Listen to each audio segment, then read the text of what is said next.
ಇದು ಕನ್ನಡದ ನಲ್ಮೆಯ ಬಾನುಲಿ, ಹೆಮ್ಮೆಯ ಬಾನುಲಿ. ನಾಡು ನಾಡಿ ಬಯಸುವಂತ ನಾಡಿನುಲಿಯ ಬಾನುಲಿ ಆಕಾಶವಾಣಿ ಮಡಿಕೇರಿ.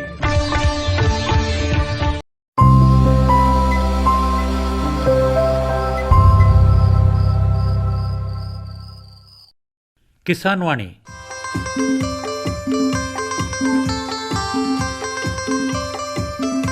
ಈ ಕಾರ್ಯಕ್ರಮದ ಪ್ರಾಯೋಜಕರು ಕೃಷಿ ಮತ್ತು ರೈತ ಕಲ್ಯಾಣ ಮಂತ್ರಾಲಯ, ಭಾರತ ಸರ್ಕಾರ. ಕೋಟಿ ವಿದ್ಯೆಗಳಲ್ಲಿ ಕೃಷಿ ವಿದ್ಯೆಯೇ ಮೇಲು, ಕೋಟಿ ವಿದ್ಯೆಗಳಲ್ಲಿ ಕೃಷಿ ವಿದ್ಯೆಯೇ ಮೇಲು, ಕೋಟಿ ವಿದ್ಯೆಗಳಲ್ಲಿ ಕೃಷಿ ವಿದ್ಯೆಯೇ ಮೇಲು, ಕೋಟಿ ವಿದ್ಯೆಗಳಲ್ಲಿ ಕೃಷಿ ವಿದ್ಯೆಯೇ ಮೇಲು.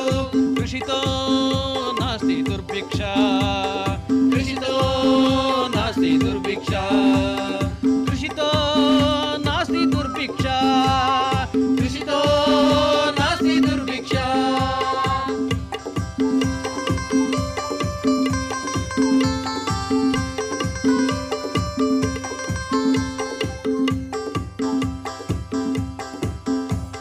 अरे अरे अरे क्या कर रहा है? इधर इधर इधर हम बोल रहे हैं तेरे बीजू का. उतला बोल रहा है? पक्षियों से तो हम खेत को बचा लेते हैं, पर इन घातक रसायनों से कैसे बचाएं? मतलब? देख बेटा, तू जो ये अंधाधुंध रसायन मिलाता है ना, मिट्टी की सेहत बिगड़ने लगी है. और जब माटी ही कमजोर पड़ जाएगी तो उपज कैसे सेहतमंद होगी? अरे पहले ऐसा नहीं था. पूछना अपने बड़े बुजुर्गों से, कैसे फसल लहलहाती थी, शुद्धता झलकती थी. हाँ, माटी भी तंदुरुस्त और लोग भी. अरे पहली वाली बात कहाँ? पर अब तो सभी डाले हैं. सब नहीं, आज भी लाखों जागरूक किसान परंपरागत विधि से फसल उगा रहे हैं. खर्चा कम और उपज की कीमत भी बेहतर पा रहे हैं. सच है? रे बेटे, एक्सपीरियंस से बता रहे हैं. धूप में बाल सफेद नहीं किए हैं. हाँ. ठीक है भाई, मैं भी आज से जैविक खेती शुरू करूंगा.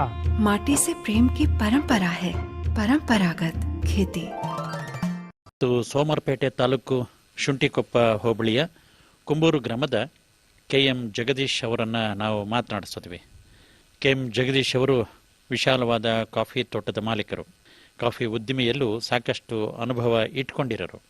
ಅವರ ತೋಟದಲ್ಲಿ ಹೆಚ್ಚಾಗಿ 795 795 ಕಾಫಿ ತಳಿ ಕಾಣಸಿಗುತ್ತೆ. ಕಾವೇರಿನೂ ಇದೆ. ಕಾಳುಮೆಣಸನ್ನು ಹಾಕ್ಕೊಂಡಿದ್ದಾರೆ. ಅಡಿಕೆಯನ್ನು ಬೆಳೀತಿದ್ದಾರೆ. ಸಕಲೇಶ್ಪುರ ತಾಲೂಕು ಓಡಳ್ಳಿ ಸಮೀಪದಲ್ಲಿ ತೋಟವೂ ಇದೆ.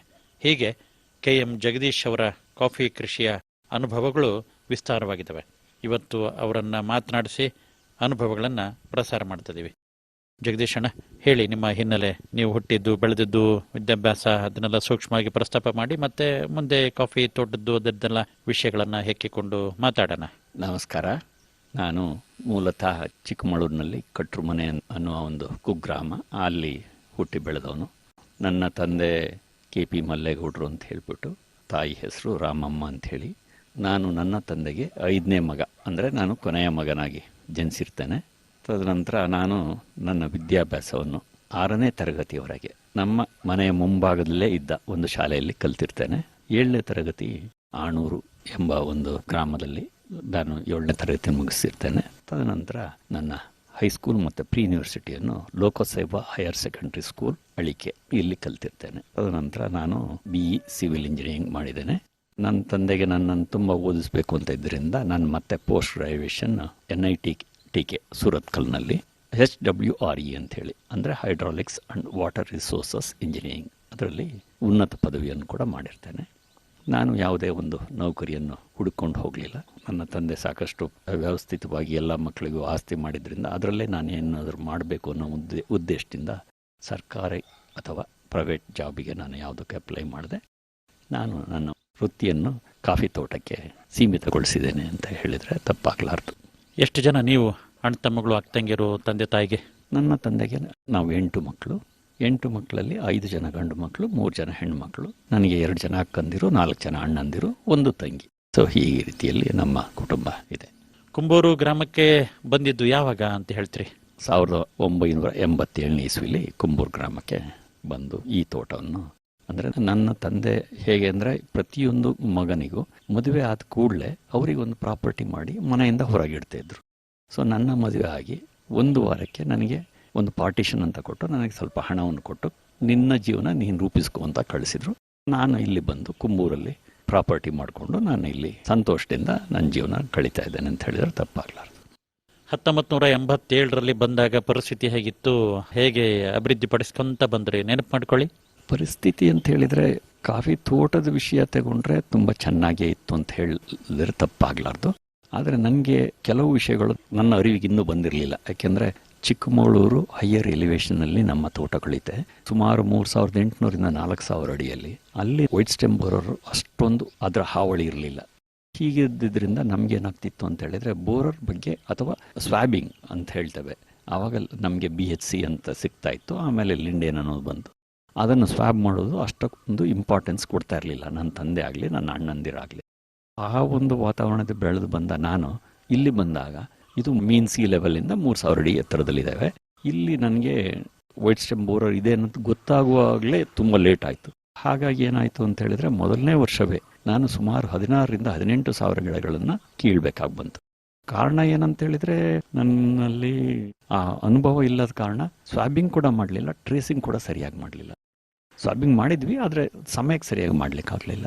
ಇದರಿಂದ ನಾನು ತುಂಬ ತೊಂದರೆಗೆ ಸಿಗಾಕೊಂಡೆ. ಅದೇ ವರ್ಷ ನನಗೆ ಪ್ರಾಬ್ಲಮ್ ಏನಾಯಿತು ಅಂತ ಹೇಳಿದರೆ ಲೋಯೆಸ್ಟ್ ರೈನ್, ನಾನು ಇಲ್ಲಿ ಬಂದ ನಂತರ ಅತಿ ಕಡಿಮೆ ಮಳೆ ಆಗಿದ್ದು ಅದೇ ವರ್ಷ 1988ಅಲ್ಲಿ. ಆ ವರ್ಷ ನಮಗೆ 41 ಇಂಚು ಮಳೆ ಆಗಿತ್ತು.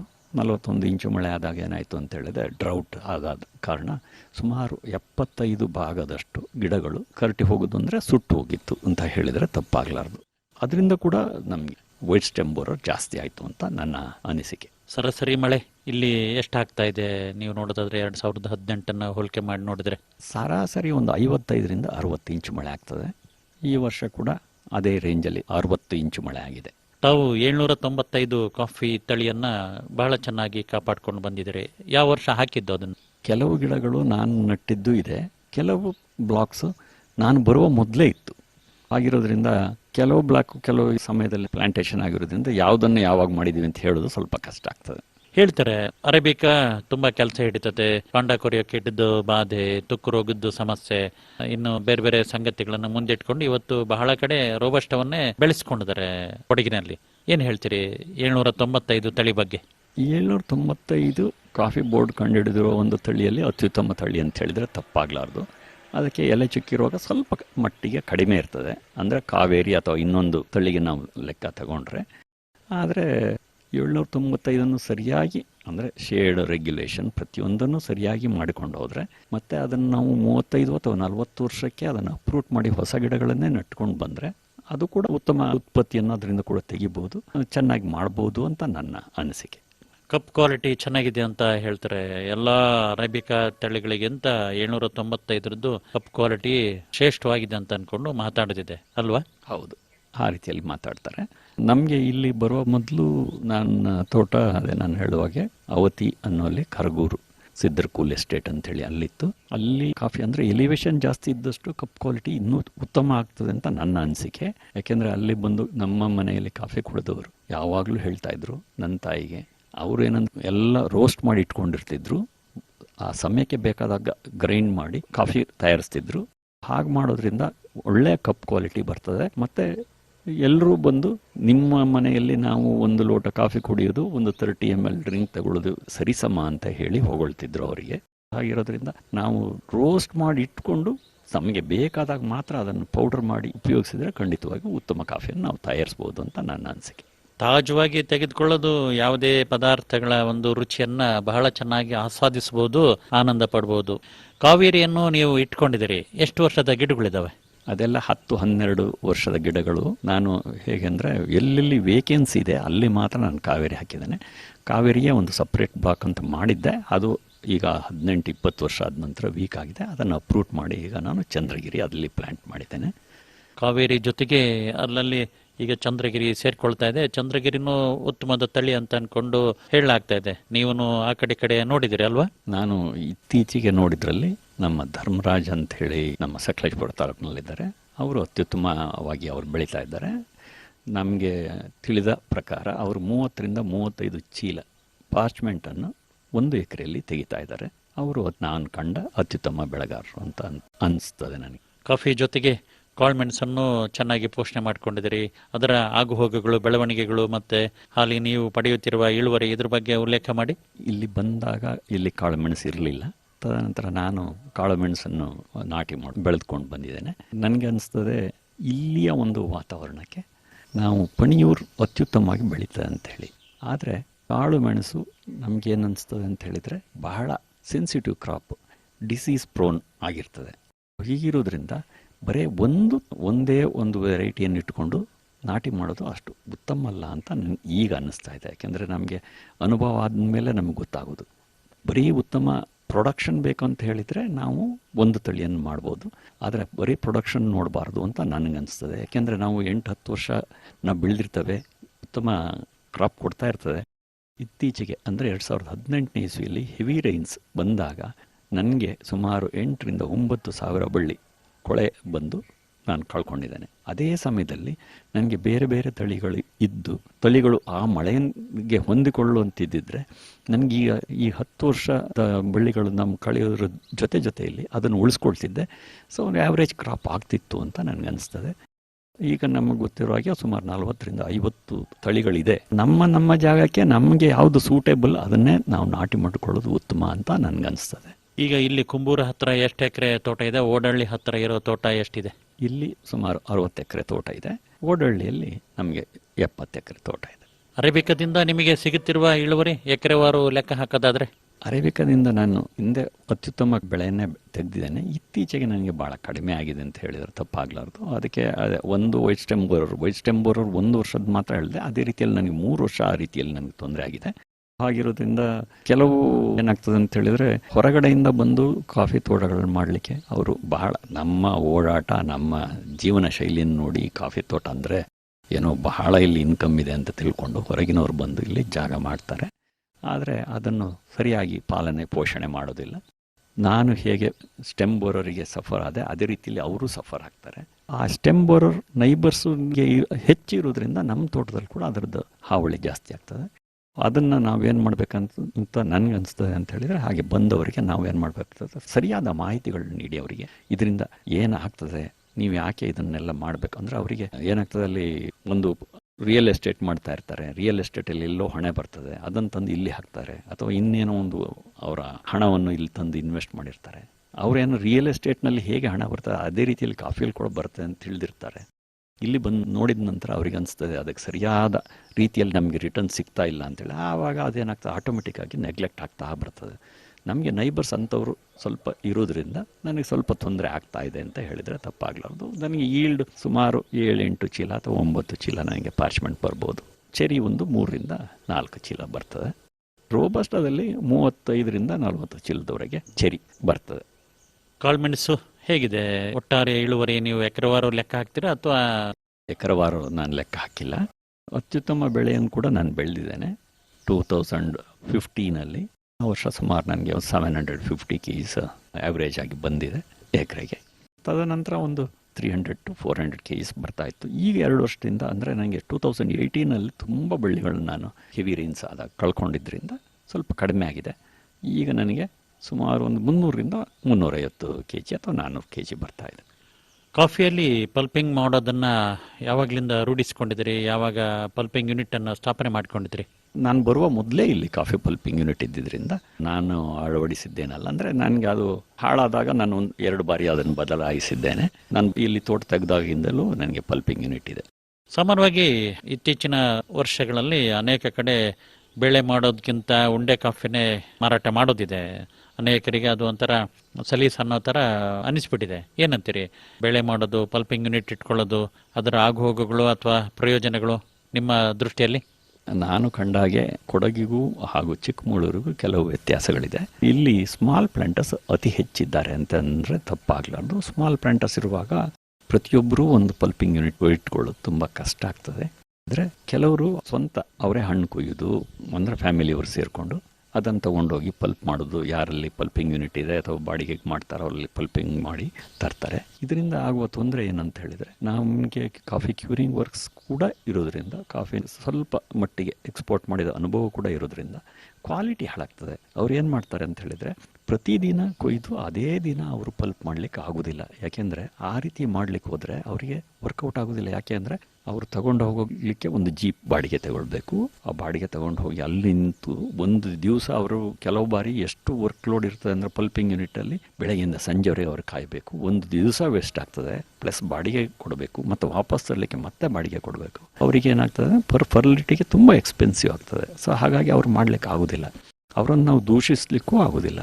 ಏನು ಮಾಡಬೇಕಾಗ್ತದೆ, ಅವರು ಸರ್ಕಾರದಿಂದ ಅಥವಾ ಕಾಫಿ ಬೋರ್ಡ್ನಿಂದ ಒಂದು ಅಲ್ಲಲ್ಲಿ ಇಂತಹ ಯೂನಿಟ್ಗಳು ಮಾಡಿ ಅವರಿಗೆ ಪ್ರತಿದಿನ ಅದನ್ನು ತಂದು ಪಲ್ಪ್ ಮಾಡಲಿಕ್ಕೆ ಒಂದು ವ್ಯವಸ್ಥಿತವಾಗಿ ಮಾಡಿದರೆ ಖಂಡಿತವಾಗೂ quality of the Indian coffee ಕ್ವಾಲಿಟಿಯಲ್ಲಿ ನಮ್ಮ ಕಾಫಿ ಅತ್ಯುತ್ತಮವಾಗಿದೆ. ಅದರಲ್ಲಿ ಏನು ಎರಡನೇ ಮಾತಿಲ್ಲ. ಈ ರೀತಿ ಮಾಡೋದ್ರಿಂದ ಪ್ರತಿಯೊಬ್ಬರೂ ಉತ್ತಮ ಕಾಫಿಯನ್ನು ನಾವು ಕೊಡ್ತಾ ಇದ್ದರೆ ಇಂಡಿಯನ್ ಕಾಫಿಗೆ ರೆಕಗ್ನಿಷನ್ ಚೆನ್ನಾಗಿರ್ತದೆ. ಇನ್ನೂ ಉತ್ತಮ ಬೆಲೆ ನಾವು ಡಿಮಾಂಡ್ ಮಾಡ್ಬೋದು ಅಥವಾ ಕೇಳ್ಬೋದು ಅಂತ ನನಗನ್ನಿಸ್ತದೆ.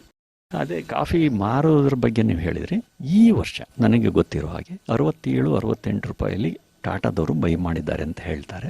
67-68 ರೂಪಾಯಿಗೆ ಬೈ ಮಾಡಿದರೆ ಇವತ್ತಿನ ಕಾಫಿ ಪಾರ್ಚ್ಮೆಂಟಿಗೆ ಖಂಡಿತವಾಗಿ ವರ್ಕೌಟ್ ಆಗ್ತದೆ. ಇವತ್ತು ನಮಗೆ 13,000 to 13,500 ರೂಪಾಯಿ ಮಾರ್ಕೆಟಲ್ಲಿ ಇತ್ತು. ಇವತ್ತು ಸ್ವಲ್ಪ 6 ಸೆಂಟ್ ಮೇಲೆ ಹೋಗಿದೆ. ಅದರಿಂದ ನನಗೆ ಇವತ್ತಿನ ಮಾರ್ಕೆಟ್ ವ್ಯಾಲ್ಯೂ ಗೊತ್ತಿಲ್ಲ. ಅದೇ 13,500 ಆ್ಯಾವ್ರೇಜ್ ಇರ್ಬೋದು. ಆದರೆ 68 ರೂಪಾಯಿಗೆ ಅವರೇನಾದರೂ ಸೇಲ್ ಮಾಡಿದರೆ ಅದು ಸುಮಾರು 14,500 ರೂಪಾಯಿ ಇವತ್ತಿಗೆ. ನಾಳೆ ಏನಾಗ್ತದೆ ಗೊತ್ತಿಲ್ಲ. ನಾಳೆ ಅದು 15,000ಕ್ಕೆ ಹೋಗ್ಬೋದು, 16,000ಕ್ಕೆ ಹೋಗ್ಬೋದು, ಅಥವಾ 12,000ಕ್ಕೆ ಬರ್ಬೋದು. ಇವತ್ತಿಗೆ ಅದು ಉತ್ತಮ ಅಂತ ಅನಿಸ್ತದೆ. ಆದರೆ ಪ್ರತಿಯೊಬ್ಬರೂ ಅದನ್ನು ಮಾಡಲಿಕ್ಕೆ ಆಗೋದಿಲ್ಲ. ಎಲ್ಲ ಕಾಫಿಯನ್ನು ಟಾಟಾದವರಾಗಲಿ ಅಥವಾ ಇನ್ನೊಬ್ಬ ಆಗಲಿ ಬೈ ಮಾಡಲಿಕ್ಕೆ ಆಗೋದಿಲ್ಲ. ಅದರಿಂದ ನಾವು ಪಲ್ಪಿಂಗ್ ಯೂನಿಟ್ ಇಟ್ಕೊಂಡು ನಾವೇ ಅದನ್ನು ಬೆಳೆದವರು ಪಲ್ಪ್ ಮಾಡಿ ಒಂದು ಕ್ವಾಲಿಟಿಯನ್ನು ಮೇಂಟೈನ್ ಮಾಡಿಕೊಂಡು ಅದನ್ನು ಸೇಲ್ ಮಾಡೋದು ಉತ್ತಮ ಅಂತ ನನಗನ್ನಿಸ್ತದೆ. ಕಾಫಿ ಪಲ್ಪ್ ಮಾಡುವಾಗ ಸಿಪ್ಪೆ ಸಿಗುತ್ತೆ, ನೀರು ಸಿಗುತ್ತೆ, ಅದನ್ನು ನೀವು ಇಲ್ಲಿ ಸದುಪಯೋಗ ಮಾಡ್ಕೊಳ್ತೀರಾ, ಗೊಬ್ಬರವಾಗಿ ಪರಿವರ್ತನೆ ಮಾಡ್ಕೊಳ್ತೀರಾ, ಹೇಗೆ?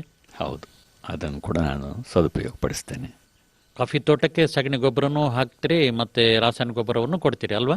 ಹೌದು, ಸಗಳಿ ಗೊಬ್ಬರ ಹಾಗೂ ಸಗಳಿ ಗೊಬ್ಬರ ನಾವು ಹೆಚ್ಚಾಗಿ ಕಾಫಿ ತೋಟಕ್ಕೆ ಹಾಕ್ತಾ ಇದ್ದೀನಿ ಅಂತ ಹೇಳಿದ್ರೆ ತಪ್ಪು ಮಾಹಿತಿ ಕೊಟ್ಟಾಗ್ತದೆ. ಯಾಕೆಂದರೆ ನನ್ನಲ್ಲಿ ಇರುವ ದನಗಳು ಭಾಳ ಕಡಿಮೆ ಇದೆ. ನಾನು ಮಾರ್ಕೆಟಲ್ಲೇ ಕೊಳ್ಳಬೇಕಾಗ್ತದೆ. ಕೊಳ್ಳೋದಕ್ಕಿಂತ ನಮಗೇನಂದರೆ ಅಪ್ಲಿಕೇಶನ್ ತುಂಬ ಎಕ್ಸ್ಪೆನ್ಸಿವ್ ಆಗ್ತಾ ಇದೆ. ಲೇಬರ್ ವೇಜಸ್ಸು ಅದಕ್ಕೆ ತುಂಬ ಜಾಸ್ತಿ ಬೀಳ್ತಾ ಇದೆ. ಈ ರೀತಿ ಇರೋದ್ರಿಂದ ನಾವು ಪೆಪ್ಪರಿಗೆ ಒನ್ಸ್ ಇನ್ 2 years ಅಥವಾ ಒನ್ಸ್ ಇನ್ 3 years ಒಂದು ರೌಂಡು ಸುಮಾರು 10-15 kg ಬೀಳುವಷ್ಟು ಸಗಳಿ ಗೊಬ್ಬರವನ್ನು ಹಾಕ್ತಾಯಿದೆ. ಕಾಫಿ ತೋಟಕ್ಕೆ ಡಿಪೆಂಡಿಂಗ್ ಆನ್ ದ ಕಾಫಿ ಅಂದರೆ ಪ್ರೊಡಕ್ಷನ್ ಇರೋದನ್ನು ನೋಡಿಕೊಂಡು 2 ರಿಂದ 4 ರೌಂಡು ಕೆಮಿಕಲ್ ಫರ್ಟಿಲೈಸರ್ ಅಪ್ಲೈ ಮಾಡ್ತೀನಿ. ಅಂದರೆ ಆ ವರ್ಷ ಹೇಗೆ ಕ್ರಾಪ್ ಇದೆ ಆವಾಗ ಅದಕ್ಕೆ DAP ಮಿಕ್ಸ್ಚರ್ ಇರ್ಬೋದು, ಅಥವಾ ರಾಕ್ ಫಾಸ್ಫೇಟ್ ಮಿಕ್ಸ್ಚರ್ ಇರ್ಬೋದು, ಸ್ಟ್ರೈಟ್ ಅಂತ ಹೇಳ್ತಾರೆ, ಅಥವಾ 19 ಹೀಗೆ ಅದು ಆ ವರ್ಷದ ಕಾಫಿಯನ್ನು ನೋಡಿಕೊಂಡು ಅದಕ್ಕೆ ಅಪ್ಲೈ ಮಾಡ್ತಾ ಇರ್ತೀವಿ. ಸುಣ್ಣವನ್ನು ಕೊಡ್ತೀರೇನಲ್ವ? ಅದು ಸಾಯಿಲ್ ಟೆಸ್ಟ್ ಮಾಡಿಸಿ ಅದರ ಅವಶ್ಯಕತೆ ಇದ್ದಾಗ ನಾವು ಕೊಡ್ತೇವೆ. ಅಲ್ಲಿ ನಮಗೆ ಅವರು ಹೇಳ್ತಾರೆ ಎಷ್ಟು ಸುಣ್ಣ ಬೇಕಾಗ್ತದೆ ಈ ಬ್ಲಾಕಿಗೆ ಅಂತ ಹೇಳ್ತಾರೆ. ಅದಕ್ಕೆ ಸರಿಯಾಗಿ ನಾವು ಸುಣ್ಣವನ್ನು ಅಪ್ಲೈ ಮಾಡ್ತೀವಿ. ಅಂದರೆ ಪ್ರತಿ ವರ್ಷ ಕೊಡ್ತೀರಾ, 2 ವರ್ಷಕ್ಕೊಂದ್ಸರಿ ಕೆಲವೊಬ್ಬರು ಕೊಡೋದಿದೆಯಲ್ಲ, ಹಾಗೆ ಮಾಡ್ತೀರಾ, ಹೇಗೆ? ಹಾಗೆ ಬ್ಲೈಂಡಾಗಿ ಮಾಡಿದರೆ ತಪ್ಪಾಗ್ತದೆ. ನಾವು ಯಾವಾಗಲೂ ಏನು ಮಾಡಬೇಕು ಅಂತ ಹೇಳಿದರೆ ಕಾಫಿ ಬೋರ್ಡ್ನಲ್ಲಿ ಸಾಯಿಲ್ ಟೆಸ್ಟ್ ಮಾಡಿಸ್ಬೇಕು. ಸಾಯಿಲ್ಗೆ ಅವಶ್ಯಕತೆ ಇದ್ದಾಗ ಕೊಟ್ಟರೆ ಸಾಕು ಅಂತ ಅನಿಸ್ತದೆ.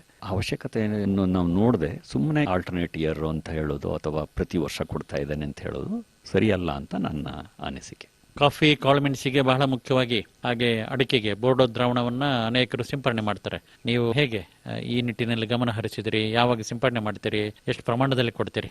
ಕಾಫಿಗೆ ಇತ್ತೀಚಿನ ದಿನಗಳಲ್ಲಿ ನಾನು ಒಂದು 3 ರಿಂದ 4 ವರ್ಷದಿಂದ ನಾನು ಕಾಪರ್ ಸಲ್ಫೇಟ್ ಅಂದರೆ ಬೋರ್ಡೋ ಮಿಕ್ಸ್ಚರ್ ಸ್ಪ್ರೇ ಮಾಡ್ತಾ ಇಲ್ಲ. ಆದರೆ ಮೆಣಸಿಗೆ ಮತ್ತು ಅಡಿಕೆಗೆ ಒಂದು ಪ್ರೀ ಮಾನ್ಸೂನ್, ಒಂದು ಪೋಸ್ಟ್ ಮಾನ್ಸೂನ್ ನಾನು ಇಲ್ಲಿ 0.5% ಅಂದರೆ 1 kg ಮೈಲ್ತತ್ತು, 1 kg ಸುಣ್ಣ ಈ ರೀತಿಯಲ್ಲಿ ಮಾಡ್ತೇನೆ. ಎಲ್ಲಿ ಕುಂಬೂರಿನಲ್ಲಿ. ಅದೇ ರೀತಿಯಲ್ಲಿ ನಮ್ಗೆ ಅಲ್ಲಿ ಸ್ವಲ್ಪ ಹೆವಿ ರೈನ್ಫಾಲ್ ಏರಿಯಾ ಓಡಹಳ್ಳಿಯಲ್ಲಿ ಅಲ್ಲಿ 1% ಅಂದರೆ 2 kg ಮೈಲ್ತತ್ತು, 2 kg ಸುಣ್ಣ ಹಾಕಿ ಒಂದು ಪ್ರೀ ಮಾನ್ಸೂನ್, ಒಂದು ಪೋಸ್ಟ್ ಮಾನ್ಸೂನ್ ಮಾಡ್ತೇನೆ. ಅದು ತುಂಬ ಸಹಾಯ ಆಗ್ತಾ ಇದೆ. ನಾನು ಮೊದಲು ಅಡಿಕೆಗೆ ಅದರ ಅವಶ್ಯಕತೆ ಇಲ್ಲ ಅಂತ ತಿಳಿದಿದ್ದೆ. ಅದನ್ನು ಮಾಡಿದ ಮೇಲೆ ನನಗೆ ಈ ಇಳುವರಿ ಜಾಸ್ತಿ ಆಗಿದೆ ಅಂತ ನನಗನ್ನಿಸ್ತದೆ. ಕಾಫಿಗೆ ಏನು ಕೊಡ್ತೀರಿ ತುಕ್ಕು ರೋಗ ಹತೋಟಿಗೆ? ಅದಕ್ಕೆ ನಾನು ಹೆಕ್ಸಾಕೊನಜಾಲ್ ಅದನ್ನು ನಾನು ಸ್ಪ್ರೇ ಮಾಡ್ತೀನಿ. ಅದು 400 to 500 ml per barrel ಹಾಕ್ಕೊಂಡು ಸ್ಪ್ರೇ ಮಾಡ್ತಾ ಇದ್ದೀನಿ. ಒಂದು ಸಾರಿ ಕೊಡ್ತೀರಾ, 2 ಸಾರಿ ಕೊಡ್ತೀರಾ, ಹೇಗೆ? ನಾನು 3 ರೌಂಡ್ ಕೊಡ್ತೇನೆ. ಒಂದು ಕಾಫಿ ಪಿಕ್ ಆದ ನಂತರ ಆವಾಗ ಅದರ ಜೊತೆಯಲ್ಲಿ MAP 1 kg ಹಾಕ್ಕೊಂಡು ಸ್ಪ್ರೇ ಮಾಡ್ತೀನಿ. ತದನಂತರ ಪ್ರೀ ಮಾನ್ಸೂನ್ ಒಂದು, ಪೋಸ್ಟ್ ಮಾನ್ಸೂನ್ ಒಂದು ಮಾಡ್ತೇನೆ. ತೋಟದಲ್ಲಿ ಸಿಲ್ವರ್ ಮರಗಳು ಇದ್ದಾವೆ ಮತ್ತು ಇನ್ನು ಸ್ಥಳೀಯ ಮರಗಳನ್ನು ಇಟ್ಕೊಂಡಿದ್ದೀರಿ. ನಿಮ್ಮ ಅಭಿಪ್ರಾಯ ಏನಂತೀರಿ? ಕಾಫಿ ತೋಟಕ್ಕೆ ಸಿಲ್ವರ್ ಮರಗಳನ್ನು ನೆಡೋದು ಅಷ್ಟು ಉತ್ತಮ ಅಲ್ಲ ಅನಿಸ್ತದೆ. ಸಾಮಾನ್ಯವಾಗಿ ನಾವು ಕಾಫಿ ತೋಟದಲ್ಲಿ ಸಿಲ್ವರ್ ಗಿಡಗಳನ್ನು ನೆಟ್ಟರೆ 25 ಅಥವಾ 30 ವರ್ಷದ ನಂತರ ಅದರಿಂದ ನಮಗೊಂದು ಒಳ್ಳೆ ರಿಟರ್ನ್ ಬರ್ತದೆ ಅಂತ ಹೇಳೋದನ್ನು ಬಿಟ್ಟರೆ, ನಾವು ಹತ್ತಿ ಮರ, ಬಸರಿ ಮರ, ಗೋಣಿ ಮರ ಇಂಥ ಮರಗಳನ್ನ ಹಾಕಿದರೆ ಅದರಿಂದ ನಮಗೆ ರಿಟರ್ನ್ಸ್ ಬರದೇ ಇರ್ಬೋದು. ಆದರೆ ಇಲ್ಲಿ ಏನು ಒಂದು ಬಾರಿ ಬರ್ತದೆ ಅದನ್ನು ಪ್ರತಿ ವರ್ಷ ತೆಗಿಬೋದೇನೋ ಅಂತ ನನಗೆ ಅನ್ನಿಸ್ತಾ ಇದೆ. ಯಾಕೆಂದರೆ ಅದರ ಅಡಿಯಲ್ಲಿ ಬಂದ ಹಾಗೆ ಕಾಫಿ ಗಿಡಗಳು ಈ ಸಿಲ್ವರ್ ಮರ ಇದ್ದಲ್ಲಿ ಚೆನ್ನಾಗಿ ಬರ್ತಾ ಇಲ್ಲ. ಇದು ನನ್ನ ಪರ್ಸನಲ್ ಅನುಭವವನ್ನು ನಾನು ಹಂಚಿಕೊಳ್ಳಿಕ್ಕೆ ಇಷ್ಟಪಡ್ತೀನಿ. ಸ್ಥಳೀಯವಾಗಿ ನಿಮ್ಮಲ್ಲಿ ಯಾವುದು ಬಹಳ ಸೂಕ್ತ ಅಂತ ಹೇಳ್ತೀರಿ? ಸಹಜವಾಗಿ ಬೆಳೆಯೋದು ಅಥವಾ ನೀವಾಗಿ ಹಾಕಿ ನೋಡಿರೋದು? ಗೋಣಿ ಮರ ಸುಲಭದಲ್ಲಿ ಬರ್ತದೆ. ಗೋಣಿ ಮತ್ತು ಬಸರಿ ಮರಗಳು ಅದರ ಬ್ರಾಂಚಸ್ನ ಕಟ್ ಮಾಡಿ ಹಾಕಿದರೆ, ಮಾನ್ಸೂನ್ ಸ್ಟಾರ್ಟ್ ಆದಾಗ ಹಾಕಿದರೆ ನೆಕ್ಸ್ಟ್ ಇಯರಿಗೆ ಅದರದ್ದು ಚಿಗುರು ಬಂದು ಚೆನ್ನಾಗಿ ಆಗ್ತದೆ ಅಂತ ನನಗನ್ನಿಸ್ತದೆ. ಹತ್ತಿ ಮರ ಸ್ವಲ್ಪ ಸಮಯ ತಗೊಳ್ತದೆ, ಅದು ಕೂಡ ತುಂಬ ಒಳ್ಳೆಯದಾಗುತ್ತೆ. ಅದರ ಸೊಪ್ಪು ಬಿದ್ದಲ್ಲಿ ತುಂಬ ಹಣ್ಣು ಅಥವಾ ಇನ್ನೊಂದು ಬಿದ್ದಲ್ಲಿ ಅದು ಸಾಯಿಲ್ ಫರ್ಟಿಲಿಟಿ ಚೆನ್ನಾಗಿರ್ತದೆ ಅಂತ ನನಗನ್ನಿಸ್ತದೆ. ಅಲ್ಲಿ ಗಿಡಗಳು ಆರೋಗ್ಯಕರವಾಗಿರುತ್ತೆ. ಹಾಲ್ವಾಣನ ಎಷ್ಟೋ ಜನ ಅಪೇಕ್ಷೆ ಪಟ್ಟು ಬೆಳೆಸ್ತಾರೆ, ನೀವು ಹಾಕ್ಕೊಂಡಿದ್ದೀರಿ ಅಲ್ವಾ? ಹೌದು, ಇದಕ್ಕೆ ಡ್ಯಾಡಪ್ ಅಂತ ಹೇಳ್ತಾರೆ ಇಂಗ್ಲೀಷಲ್ಲಿ. ಪಾಲ್ವಾಣ ಹಾಕೋದ್ರಿಂದ ಏನು ನಮಗೆ ಪ್ರಯೋಜನ ಆಗ್ತದೆ ಅಂದರೆ, ತಿಳಿದವರು ಹೇಳ್ತಾರೆ ಇದು ನೈಟ್ರೋಜನ್ನ ಸಾಯಿಲ್ಗೆ ಫಿಕ್ಸ್ ಮಾಡ್ತದೆ ಅಂತ ಹೇಳಿ ಒಂದು. ಮತ್ತು ಕಾಫಿ ಅರೇಬಿಕಾಗೆ 2 ಲೆವೆಲ್ನಲ್ಲಿ ಶೇಡ್ ಇಡೋದು ಉತ್ತಮ ಅಂಥೇಳಿ ಅನುಭವಸ್ಥರು, ಅಂದರೆ ನಮ್ಮ ತಂದೆ ಇರ್ಬೋದು ಅಥವಾ ನಮ್ಮ ಈ ಕಾಫಿ ಬೋರ್ಡ್ನಲ್ಲಿ ಕೆಲಸ ಮಾಡೋರು ಇರ್ಬೋದು ಹೇಳ್ತಾರೆ. 2 ಲೆವೆಲಲ್ಲಿ ಅಂತ ಹೇಳಿದರೆ, ಒಂದು ನಮ್ಮದು ಜಂಗಲ್ ವುಡ್ಡು ಅಥವಾ ಸಿಲ್ವರ್ ಓಕ್ಸು ಅಥವಾ ಇನ್ನೇನು ಹಾಕಿರ್ತೇವೆ ಅದು ಸುಮಾರು 30ರಿಂದ 35 ಅಡಿ ಎತ್ತರದಲ್ಲಿರ್ತದೆ. ಇನ್ನೊಂದು ಕೆಳಗೆ ಅಂದರೆ ಈ ಡ್ಯಾಡಪ್ಸು ಅಥವಾ ಇನ್ನೇನಾದರೂ ಆ ಲೆವೆಲ್ನಲ್ಲಿ ಬೆಳೆಯುವಂಥ ಗಿಡಗಳನ್ನ ನೆಟ್ಟು ಅದನ್ನು ನಾವು ಮೇಂಟೈನ್ ಮಾಡಿಕೊಂಡ್ರೆ ಉತ್ತಮ ಇಳುವರಿ ತೆಗಿಬೋದು ಅನ್ನೋ ಅನುಭವವನ್ನು ಅವರು ನಮ್ಮೊಡನೆ ಶೇರ್ ಮಾಡ್ಕೊಂಡಿದ್ದಾರೆ. ಹಾಗಾಗಿ ನಾನು ಕೂಡ ಪ್ಲ್ಯಾನ್ ಮಾಡ್ತಾ ಇದ್ದೀನಿ. ಸ್ನಾತಕೋತ್ತರ ಪದವಿ ಮಾಡಿಕೊಂಡು ಕೃಷಿಗೆ ಬಂದ್ರಿ, ಯಾವ ಉದ್ಯೋಗಕ್ಕೂ ಹೋಗ್ದಲೇ. ಏನನ್ಸುತ್ತೆ ಒಟ್ಟಾರೆ ಒಂದು ಚಿತ್ರಣವನ್ನ ನೋಡೋದಾದ್ರೆ? 1987ರಿಂದ ಇಲ್ಲಿ ತೋಟ ಮಾಡಿಕೊಂಡು ನಿರ್ವಹಿಸಿಕೊಂಡು ಹೋಗ್ತಿದ್ದೀರಿ, 7 ಬೀಳುಗಳನ್ನು ಕಂಡಿದ್ದೀರಿ. ಅದರಿಂದ ಏನೆಲ್ಲ ಪಾಠ ಆಗಿದಾವೆ? ಒಟ್ಟಾರೆ ಎಲ್ಲದನ್ನು ಸಮೀಕರಣ ಮಾಡಿ ವಿಶ್ಲೇಷಣೆ ಮಾಡೋದಾದ್ರೆ ಏನನ್ಸುತ್ತೆ? ಒಂದು, ನನಗೆ ಸೆಲ್ಫ್ ಸ್ಯಾಟಿಸ್ಫ್ಯಾಕ್ಷನ್ ಇದೆ ಅಂತ. ಎಲ್ಲಿ ಹೋದರೂ ಕೂಡ ನಾವು ವಾತಾವರಣ ಮತ್ತು ಅಲ್ಲಿ ನಮಗೆ ಬರುವ ರಿಟರ್ನ್ಸ್, ನಮಗೇನಂದ್ರೆ ನೌಕರಿಗೆ ಹೋದರೆ ಫಿಕ್ಸ್ಡ್ ನಮಗೊಂದು ಸ್ಯಾಲ್ರಿ ಅಂತ ಇರ್ತದೆ. ಇಲ್ಲಿ ಹಾಗಲ್ಲ. ಒಂದು ವರ್ಷ ನಮಗೆ ಸ್ವಲ್ಪ ಲಾಭವನ್ನು ಕಂಡ್ರೆ ಬರೋ ವರ್ಷ ಅದಕ್ಕಿಂತ ಜಾಸ್ತಿ ನಷ್ಟವೇ ಆಗಿದ್ರೂ ಆಶ್ಚರ್ಯ ಇಲ್ಲ. ಆದರೆ ನಾವು ನಮ್ಮ ಅಗ್ರಿಕಲ್ಚರ್ ಫೀಲ್ಡ್ನಲ್ಲಿ ಸರಿಯಾದ ರೀತಿಯಲ್ಲಿ ಗಿಡಗಳನ್ನು ಹಾಗೂ ತೋಟಗಳನ್ನು ಪಾಲನೆ ಪೋಷಣೆ ಮಾಡಿದರೆ ಅದರಿಂದ ಸಂತೋಷವಾದ ಜೀವನ ಮಾಡಲಿಕ್ಕೆ ತೊಂದರೆ ಇಲ್ಲ. ಇಲ್ಲಿ ನಮಗೆ ಸಿಗುವ ಸಂತೋಷವೇ ಬೇರೆ. ನಾನೀಗ ಒಂದು ಗಿಡವನ್ನು ನೆಟ್ಟಿರ್ತೇನೆ, ಅದರಲ್ಲಿ ಬರುವ ಚಿಗುರನ್ನು ನಾನು ನೋಡ್ತಾ ಇದ್ದರೆ ನನಗೆ ಸಿಗುವ ಒಂದು ಸಂತೋಷ ಇದೆ. ಅದು ನಾವು ಬರುವ ಹಣದಲ್ಲಿ ಸಿಗುತ್ತದೆ ಅಂತ ಹೇಳಲಿಕ್ಕಾಗೋದಿಲ್ಲ. ಇನ್ನೊಂದು ಮೆಣಸಿನ ಬಳ್ಳಿ ನೆಟ್ಟಿರ್ತೇನೆ, ಅದು ಬೆಳೆದು ಮೇಲೆ ಬರ್ತಾ ಇರ್ತದೆ, ಅದರ ಒಂದೊಂದು ಅಡಿ ಬೆಳೆದಾಕು ಕೂಡ ನಾವು ಅದನ್ನು ನೋಡ್ತಾ ಇದ್ದರೆ ನಮಗೆ ಸಿಗುವ ಸಂತೋಷವೇ ಬೇರೆ ಇರ್ತದೆ. ಈ ಮನಸ್ಸಿಗೆ ಸಿಗುವ ಸಂತೋಷ ಅಥವಾ ಹಣದಲ್ಲಿ ಸಿಗುವ ಸಂತೋಷ ಅದಕ್ಕೂ ಭಾಳ ವ್ಯತ್ಯಾಸ ಇದೆ ಅಂತ ಅನ್ನಿಸ್ತದೆ. ನನಗೆ ಈ ಮನಸ್ಸಿಗೆ ತುಂಬ ಸಂತೋಷ ಇದೆ, ಅದರಲ್ಲಿ ನಾನು ಸಂತೃಪ್ತನಾಗಿದ್ದೇನೆ ಅಂತ ಹೇಳಿದರೆ ತಪ್ಪಾಗಲಾರ್ದು. ನಿಜ, ನಾವು ತೊಡಗಿಸ್ಕೊಳ್ಳೋದ್ರ ಮೇಲೆ ನಮ್ಮ ಪ್ರಗತಿ ಮತ್ತು ನಮ್ಮ ಜೀವನದ ಅನುಭವಗಳು ಏನಂತ ಗೊತ್ತಾಗ್ತದೆ. ಚಿಕ್ಕಮಗಳೂರು ಜಿಲ್ಲೆಯ ಹಳ್ಳಿಯೊಂದರಲ್ಲಿ ಹುಟ್ಟಿ ಇಂಜಿನಿಯರಿಂಗ್ ಪದವಿ ಮಾಡಿಕೊಂಡು ಸ್ನಾತಕ ಪದವಿಯನ್ನು ಮುಗಿಸಿಕೊಂಡು ಕೃಷಿಗೆ ಬಂದು ಕೃಷಿಯ ಅನೇಕ ಸಂಗತಿಗಳನ್ನು ಅರಿತುಕೊಂಡಿದ್ರಿ. ನಿಮ್ಮ ಅನುಭವಗಳನ್ನು ಈ ಸಂದರ್ಭದಲ್ಲಿ ಹಂಚಿಕೊಂಡ್ರಿ ಜಗದೀಶನ್ ಅವರೇ. ತಮಗೆ ಧನ್ಯವಾದಗಳು. ನಮಸ್ಕಾರ. ನಮಸ್ತೆ. ಕೇಳಿಗರೆ, ಇದುವರೆಗೆ ಸೋಮಾರಪೇಟೆ ತಾಲೂಕು ಶುಂಠಿಕೊಪ್ಪ ಹೋಬಳಿಯ ಕುಂಬೂರು ಗ್ರಾಮದ KM ಜಗದೀಶ್ ಅವರ ಕಾಫಿ ಕೃಷಿಯಲ್ಲಿನ ಅನುಭವಗಳನ್ನು ಆಲಿಸಿಕೊಂಡ್ರಿ. ಕಾಫಿ ಕೃಷಿ, ಕಾಫಿ ವಹಿವಾಟಿನಲ್ಲಿ ಜಗದೀಶ್ ಅವರು ಚೆನ್ನಾಗಿ ತೊಡಗಿಸ್ಕೊಂಡು ಇದರಲ್ಲಿ ಅವರದೇ ಆದ ಅನುಭವಗಳನ್ನು ಇಟ್ಕೊಂಡಿದ್ದಾರೆ. ಬಹಳ ಮುಖ್ಯವಾಗಿ 795 ಅರೇಬಿಕಾ ಕಾಫಿ, ಕಾವೇರಿ ಇದೆ, ರೋಬಸ್ಟನೂ ಸ್ವಲ್ಪ ಇದೆ, ಅಡಿಕೆ ಹಾಕ್ಕೊಂಡಿದ್ದಾರೆ. ಕಾಳುಮೆಣಸಿನ ವಿಚಾರದಲ್ಲಿನೂ ಅವರಿಗೆ 7 ಬೀಳಿನ ಅನುಭವಗಳು ಆಗಿದ್ದಾವೆ. KM ಜಗದೀಶ್ ಅವರ ಸಂಖ್ಯೆಯನ್ನು ಗಮನಿಸ್ಕೊಳ್ಳಿ. 8762177658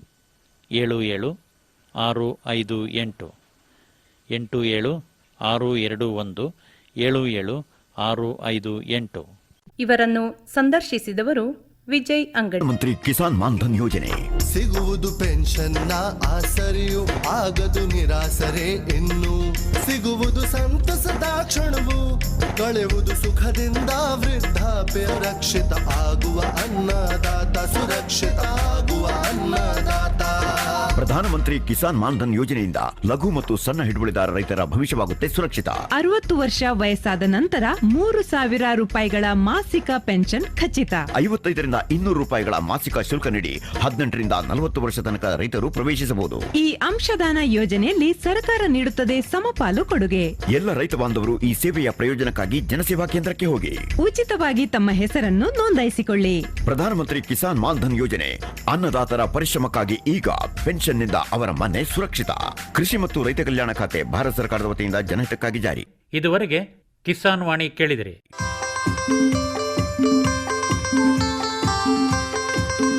ಕಾರ್ಯಕ್ರಮವನ್ನು ಪ್ರಾಯೋಜಿಸಿದವರು ಕೃಷಿ ಮತ್ತು ರೈತ ಕಲ್ಯಾಣ ಮಂತ್ರಾಲಯ, ಭಾರತ ಸರ್ಕಾರ. ಕೋಟಿ ವಿದ್ಯೆಗಳಲ್ಲಿ ಕೃಷಿ ವಿದ್ಯೆಯೇ ಮೇಲು. ಕೋಟಿ ವಿದ್ಯೆಗಳಲ್ಲಿ ಕೃಷಿ ವಿದ್ಯೆಯೇ ಮೇಲು. ಕೋಟಿ ವಿದ್ಯೆಗಳಲ್ಲಿ ಕೃಷಿ ವಿದ್ಯೆಯೇ ಮೇಲು. ಕೋಟಿ ವಿದ್ಯೆಗಳಲ್ಲಿ ಕೃಷಿ ವಿದ್ಯೆಯೇ ಮೇಲು. ಕೃಷಿತೋ ನಾಸ್ತಿ ದುರ್ಭಿಕ್ಷ. ಕೃಷಿತೋ ನಾಸ್ತಿ ದುರ್ಭಿಕ್ಷ.